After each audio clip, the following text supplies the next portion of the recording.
The one thing that we've tried to do throughout the whole book is tie everything together and not just look at the particular technology. For instance, we don't just say, okay, here are the trade-offs that happened in the single wavelength versus dual wavelength, or why we picked this particular wavelength to work with some other technology. We do all of that, and we reference the standard and we explain the standard, but we go beyond it and we talk about some of, for instance, the marketing reasons of why Ethernet in the first mile came to being. We talk about, as we mentioned earlier, like a platform type of approach to building an optical product.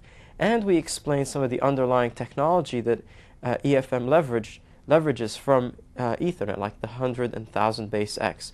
We also do a fair bit of comparison in some of the technologies that have just come out. For instance, we talk about the differences between APON, BPON, and GPON compared to EPON, which is what Ethernet in the first mile defined. So we really try to give a very broad picture of the whole technology, how it relates to other technologies, but also how it relates to products. And in the areas of the actual technology, whether it be forward error correction or optics or DSL, we dive into the details and explain why some of these trade-offs happen, so that when you pick up the spec and read it and you go, oh, this makes sense. This might have an implication of me building the product, using the product, deploying the product.